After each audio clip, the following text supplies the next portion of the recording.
Hello, my name is Jasmine Rivas, and I will be discussing the conversation that happened between Coney Jones and the healthcare provider and how their communication skills were exampled in this conversation. So for the first question about whether what I would describe the communication between the provider and the patient, I did feel like the conversation was very one-sided in favor of the healthcare provider. It seemed like the healthcare provider only wanted to receive certain information that pertained to diagnosis and not exactly empathize with the patient. This also might fuel the patient not feeling heard and not feeling like they are important enough to listen to. And then for the second question, how did the provider's interruptions of the patient's communication contribute to or detract from the provider's information gathering?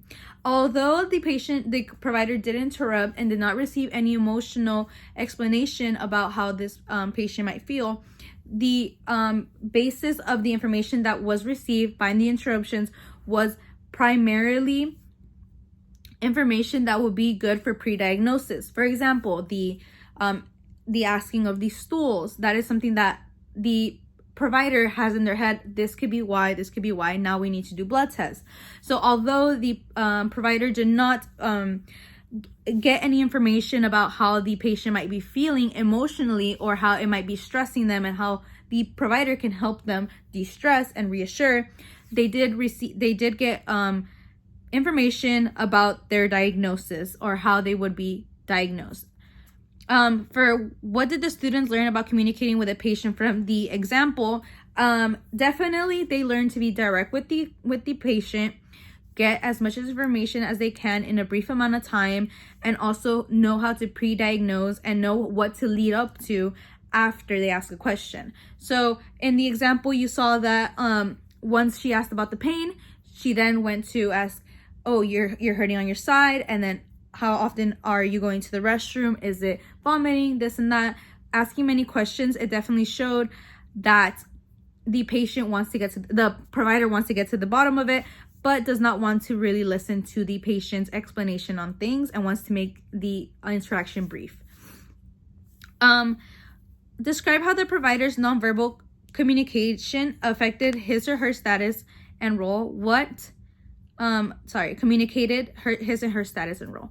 What specific examples support your observations? So definitely the provider's tone of voice and eye gaze from what I was seeing, especially during the asking of the pain, how much pain was exhibited. You can definitely tell that the provider wanted to get straight to the point, did not, even though they asked the patient, hey, what is your scale 1 to 10? Once the patient answered, the provider moved on to a different question. So it implicates a serious tone and sternness, and it can reassure the patient that the provider is doing the best that they can to find out what the patient needs or might need.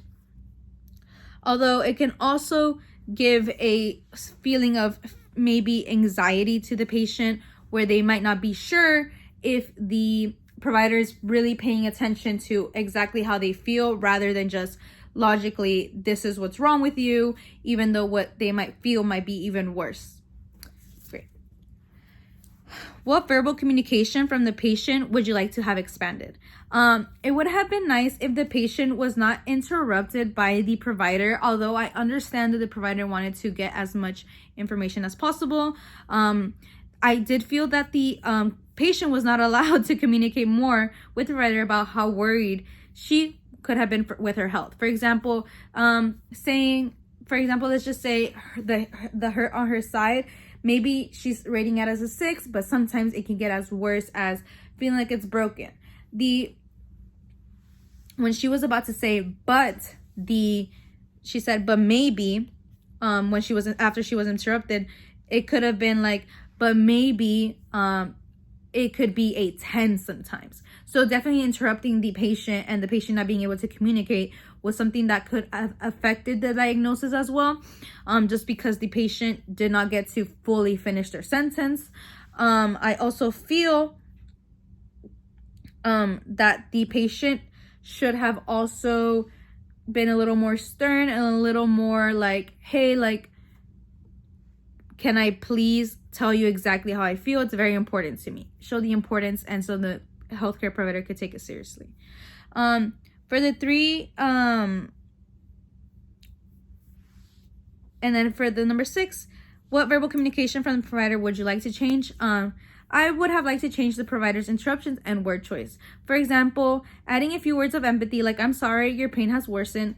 We will get to the bottom of it. Could be something reassuring to the patient, and could also make the communication feel more fluid and not rushed, where the patient might feel like, I'm not being listened to, and why am I being rushed into a diagnosis? Identify 3 or 4 behaviors, verbal or nonverbal, that would help to enhance an interpersonal relationship between the provider and the patient. Tone of voice definitely will be one of them.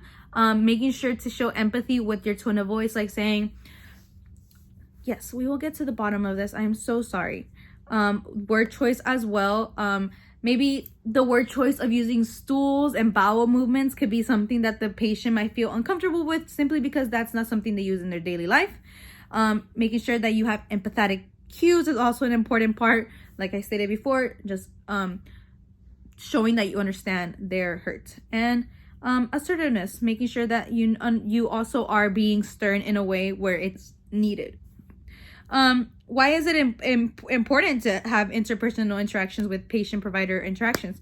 It ensures that the patients trust their providers and will listen to their providers in order to get the treatment that they need, and they will keep following it because their provider is trustworthy. And it also helps the providers help the patients adhere to those treatments. So having less doctor visits and having the patient get better because they trust them.